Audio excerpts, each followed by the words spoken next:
हम आप सबके भाई बेटा पवन परवाना उत्तर प्रदेश आजमगढ़ से गोर छो के गोर लगातानी सबके नमस्ते प्रणाम जय भीम नीला सलाम। अरुआ लोग और सही अपने बेटा के अपने भाई के ऊपर प्यार दुलार बनाने रखी।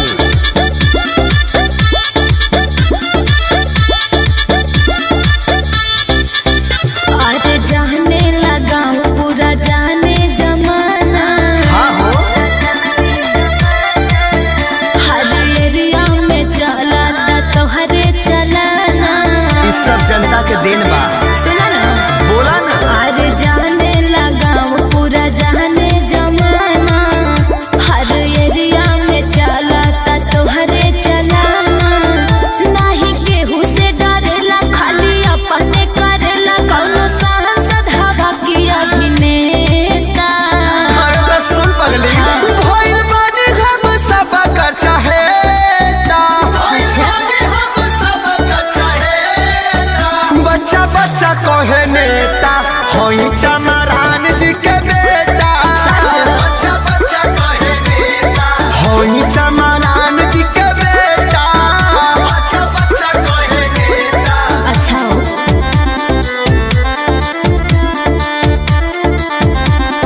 म्यूजिक गाने आशीष विश्वकर्मा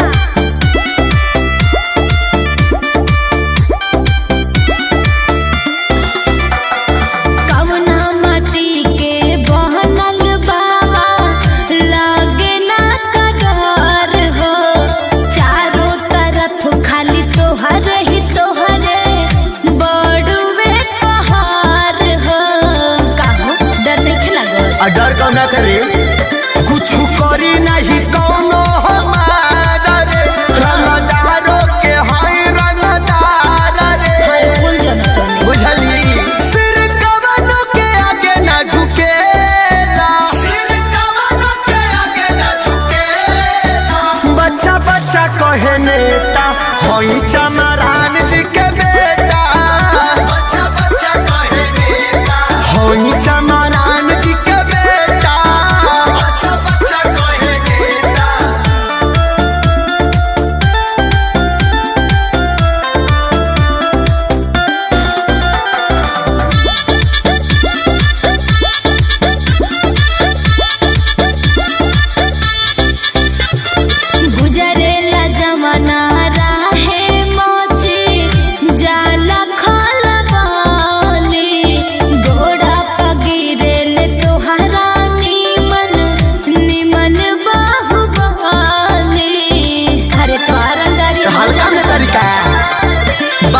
सही नजरिया हिलैले रे सब जनता के प्यार बानी पाइले रे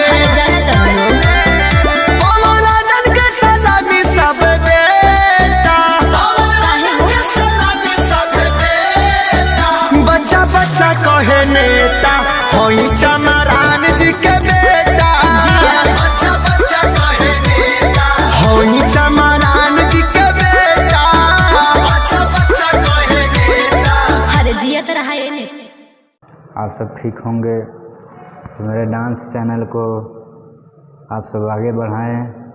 तो उम्मीद करते हैं आप सबको मेरी डांस वीडियो अच्छी लगी होगी तो गाइस सपोर्ट करिएगा, मेरे डांस चैनल को आगे बढ़ाइएगा।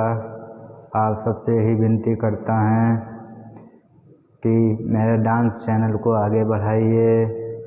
आप सबको ऐसा डांस लाता रहूँगा।